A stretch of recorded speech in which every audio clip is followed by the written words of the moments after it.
So ayan, good morning po sa inyo lahat. Andito na naman po muli ang lingkod sa TVPH. Ayan, at mukhang tayo ginugood time na naman ni Kapitan ng Walang Barangay, ano? Sasagutin lang namin ang kabubuhan mo, Kapitan ng tawag dito, Kapitan ng Entregerang Chismosang Palaka. Ayan, anong sabi mo? Gigil ako. Ha? Ako ba gigil? O sige, tumawa ka. Pagtawanan mo yung katangahan mo bilang isang kapitana. Napapagsabihan ka ng tanga at bubita dahil magaling ka lang gumawa ng issue, ng eksena. Yon ang iyong kakayanan lamang. Pero maliban doon, wala na. Okay, pakinggan natin yung sinasabi dito ni Kapitan ng tanga.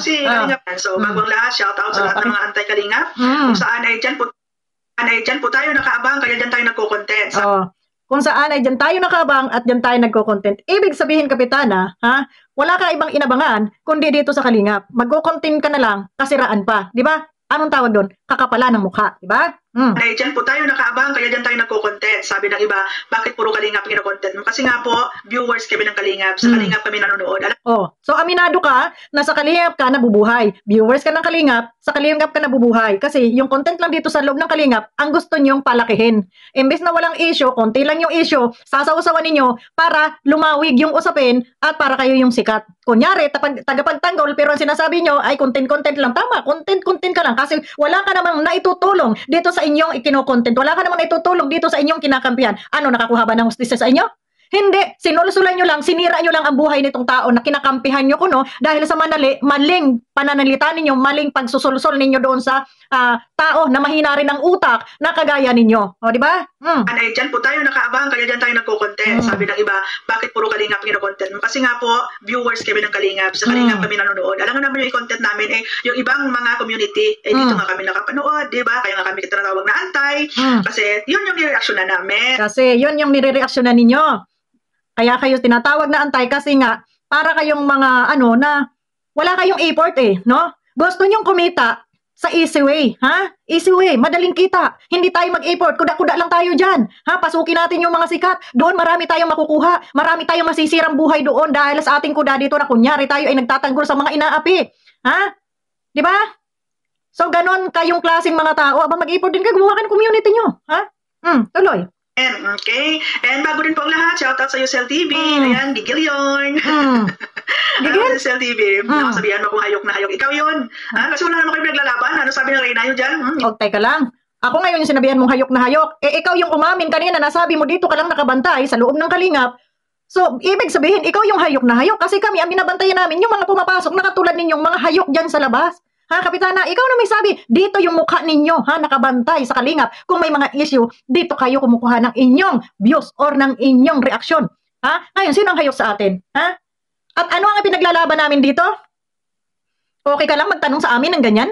Na kung ano ang pinaglalaban namin dito, asan ba kami? Narito kami sa loob ng grupo. Normal na protektahan namin yung aming bakuran. Yung aming bakuran, aming poprotektahan, nasa grupo kami. Ikaw, wala kang bakuran, wala kang barangay, para kang asong gala na kung saan-saan na lang, yun. Wag ako. Diyan, hindi sila naniwala sa inyo kasi content na naman yung ginagawa nyo. So, anong pinaglalaban nyo dyan? O ikaw, anong pinaglalaban mo dito? Kung lagi mong i-insert yung sinabi ni Ate Edna na kami ay content lang, lahat naman tayo dito content, di ba? Kayo content.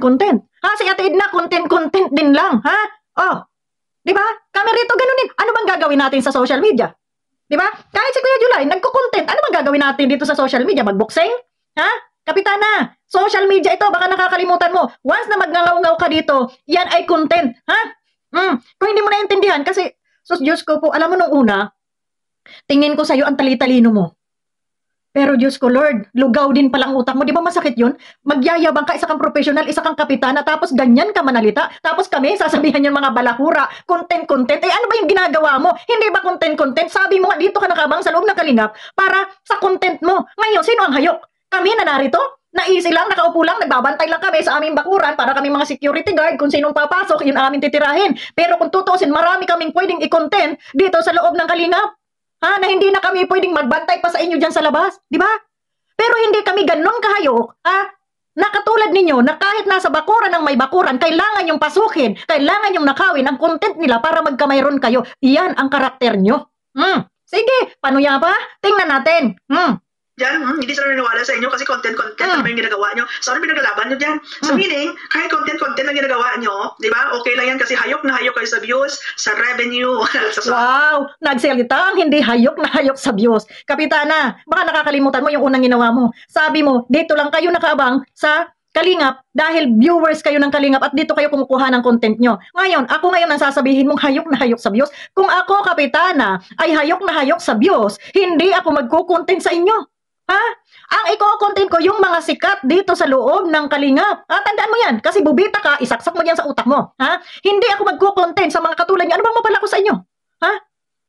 Dito sana ako sa mga mga angel, sa mga love team para views ang habol ko dito. 'Di ba? Wala akong pakialam kahit sinong tulisan na pumasok dito sa aming barangay. Wala akong pakialam. Basta ako kikita, yun ang aking pupuntiryahin, yung mga love team, yung mga sikat, yun ang aking re-reaksyonan. Gaya na sinasabi mo. Pero hindi eh. Ha? Hindi kami ganun. Kami, ang binabantayan namin, yung mga katulad ninyo na naninira dito sa loob ng grupo na to. Kasi maganda naman yung pamamalakad sa grupo na to. Talagang pinapasok nyo lang para guluhin. Di ba ga? Kasi dito kayo kumikita. Dito kayo lumalamon. Para dyan sa inyong channel.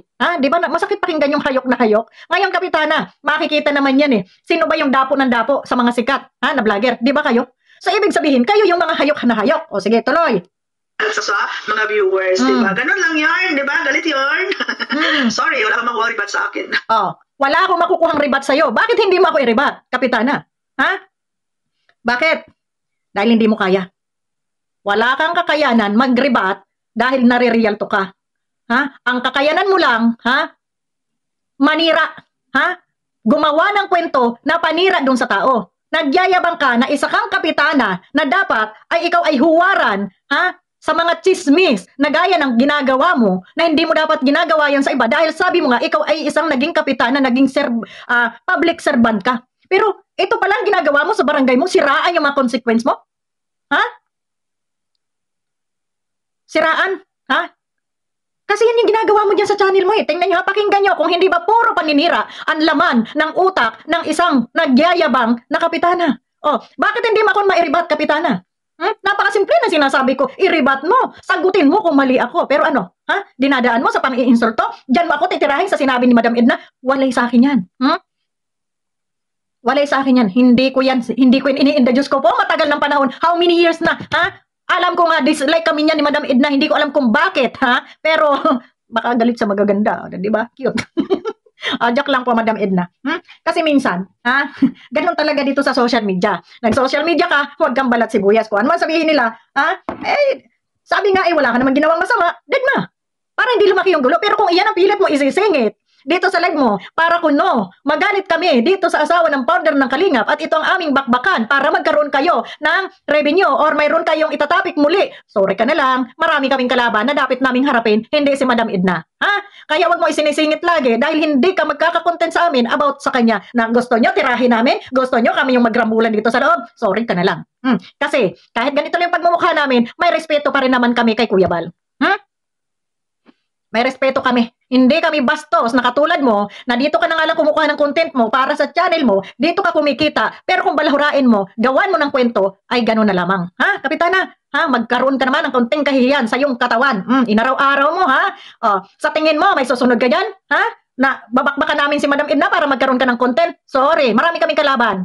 Katulad mo. Sa mga viewers, di ba? Ganun lang yarn, di ba? Galit yarn.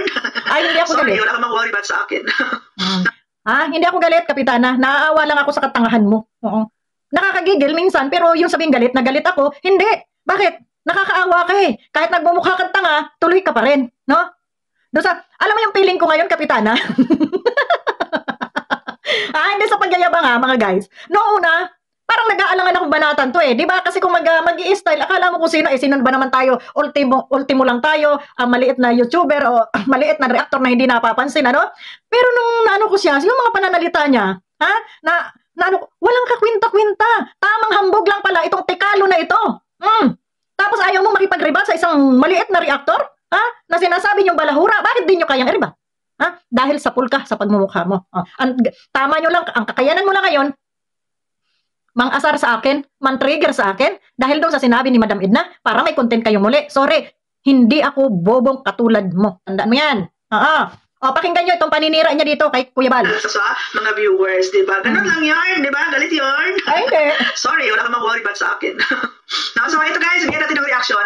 Ito yung ginagawa ni Kuya Bal sa kanyang live, no? Na parang nananawagan na magpaliwanag si Rhea sa kanya. Kailangan daw makonvince siya ni Rhea doon sa pagpapaliwanag niya. Kasi kung hindi, ipapabarangay daw niya. Hindi mo na kailangan Kuya Bal na mag-announce dyan. No? Diretso ka na ipapabarangay para kayo po ay magkaharap at mag-usap-usap na. Kung gusto mo talaga magpapaliwanag si Rhea sa... Wala kang karapatang utusan si Kuya Bal sa kanyang gagawin. Kung gusto niya mag-announce dyan na magpabarangay, karapatan niya yun, may channel siya, at wala kang karapatang utos sa kanya. Diba? Hindi ka asawa. Piling. si Rhea sa'yo. Alam nyo guys, ang analyzation ko dito is, nananawagan si Kuya Bal kay Rhea, dinadaan niya sa live niya na magpaliwanag sa kanya, o kaya ipababarangay niya. Kasi, ang gusto niya mangyari dito is, magpaliwanag si Rhea sa kanya, iko-content niya, ipaparinig niya sa buong mundo, no, na gusto niyang, parang pinipilit niya kasi na magpaliwanag si Rhea. Kasi gusto niyang parang aminin ni Rhea na talagang si Kalinga Prab ang tinutukoy niya para hindi siya mapahiya doon sa post na ginawa niya na dinilit niya. Okay. Yan ang paninirang harap-harapan. Ano? Bakit mo nasasabi na gusto ni Kuya Bal na si Rhea na lumapit sa kanya para ibablog niya? May sinabi ba si Kuya Bal na ibablog niya pag lumapit si Rhea sa kanya? Ha? May sinabi ba niya na sa publiko sila mag-uusap? Ha? Ito pa nga lang na pinapalaki mo na kahit wala naman. Malay mo kung ang intention ni Kuya Bal, lumapit ka lang dito, mag-usap tayo ng personal. Yun lang. Walang sinabing vlog. Walang sinabing iba-vlog kita habang tayo nag-uusap para makilala ka ng publiko at malaman ng publiko. Ang gusto lang malaman ni Kuya Bal, lumapit siya at mag-usap sila para mapag-usapan nila ng personal kung ano yung mga problema. Ganon, Kapitana, wag mong bigyan ng issue. Intrigira ka talaga, chismosa ka talaga. Yan ang nakatatak sa pagmumukha mo. Diba? Tingnan nyo mga guys, ang mga ano nito. Tama ba ito? Kaya wala itong iriribat sa akin Diba? Imbes na matigil yung issue, pinapalaki mong animal ka. Oo, pinapalaki mo. Dinadagdagan mo dahil sa mga pag-iisip na kunyari, feeling mo, matalino ka. Na kaya ayaw ni Kuya Bal, na kaya gusto na pumunta, magmakaawa si Rhea dahil gusto daw ni Kuya Bal na i-vlog para malaman ng publiko. Anak ka ng demonyo. Okay? Kasi doon sa post niya, parang inaako niya kasi doon inaako niya doon na si Kalinga Prab yung tinutukoy at sinasabihan na kurakot. Pagkatapos, dinilit niya yung post niya. Kapitana, 1 linggo mo ng topic yan. Hanggang ngayon, hindi ka pa rin ba matauhan dyan sa sinasabi mong inako, balik ta rin mo man ang mundo, magbasa ka ng mga ilang panukalang dyan sa batas, no? About dito sa mga ganitong sitwasyon, magbasa-basa ka kung ito ba ay pwedeng, hindi mo pwedeng i-claim, dahil walang pangalan, bubita ka ba? Naging kapitana ka ba? Kahit walang pangalan yan, dahil naandyan ka sa circle niyan, wala naman ibang ikaw kaaway, wala naman ikaw pinapatungkulan at may mga follow-up komento na magpapatunay na pwede mong idugtong doon sa pinost niya na yon. Kapitana, gamitin mo naman yung utak mo. Huwag mong paikutin yung mga viewers mo na ginagawa mong buba na katulad mo. Sasabihin mo walang pangalan. Okay, yung isang sentence na yon, dahil iyon ay nakamind walang pangalan. Ano yung mga nakasunod? Wala pa rin bang pangalan? Kapitana, basa-basa ng batas Basa-basa. Naging kapitan ka, wag kang bubita. Diba? So para hindi siya mapahiya doon at mapatunayan talaga na si Kalinga Prab ang tinutukoy doon, yun yung gusto niyang gawin na akuin ni Rhea, di ba? Na si Kalinga Prab talaga yung tinutukoy niya. Di ba? Tingnan nyo guys, ganun kasimple yun. Di ba? Gusto niya akuin ni Rhea, di ba? Na si Kalinga Prab yung tinutukoy para hindi siya mapahiya doon sa post na ginawa niya. Kasi nakabalandra yung mukha ni Rhea doon, nilagay niya doon yung full name ni Rhea na wala namang pangalan si Rhea na tinutukoy doon sa post. Di ba? Nag-assume siya, inako niya, di ba? So hindi yun assume, Kapitana. Klarong-klaro, malinaw pa sa sabaw ng pusit, na sila si Kalinga Prab ang tinutukoy ni Rhea. Hindi magagaganyan si Kuya Bal kung hindi siya sure na si Kalinga Prab ang tinutukoy noon. Nasaan ba si Rhea? Nasa community nyo? Nasaan ba si Rhea? Di ba nasa grupo ng Kalingap? Si Rhea ba ay political vlogger? Di ba hindi? Nasa loob siya ng GC anong tawag ng grupo ni Sangkay? Naandyan siya at mismo si Sangkay umamin na yun ay kay Rhea. At iyon ang pinapatungkulan doon. So Kapitana, wag mo nang ilihis yung kwento mo, wag mo nang gawin tanga at kung paano pang issue ang ginagawa mo para masira lamang, ipamukha kay Kuya Bal na si Kuya Bal ay talagang guilty dito sa na to, kaya gusto ni Kuya Bal magpabarangay. Hindi ganun yun. At saka kami, sanay na kami dyan sa mga sinasabi ni Kuya Bal. Kung mahina ang utak mo, kung mahina ang utak mo, iyan ang kalalabasan mo, tanga. Kung mahina ang utak mo, ang kalalabasan mo, tanga. Ganyan. napahiya siya doon, kaya niya dinilit. So ito po yung purpose ng pananawagan niya ngayon, na kailangan makumbinsi siya ni Rhea doon sa pagpapaliwanag niya na akuin talaga ni Rhea yung post na yon na intended kay Kalinga Prab. Diba? Masyado niyang pinagdidikdikan. Kailangan akuin daw ni Rhea sa publiko na akuin na yun ang ano ni Diyos ko, Rob. Kapitana, ako naman lang naawa sa'yo.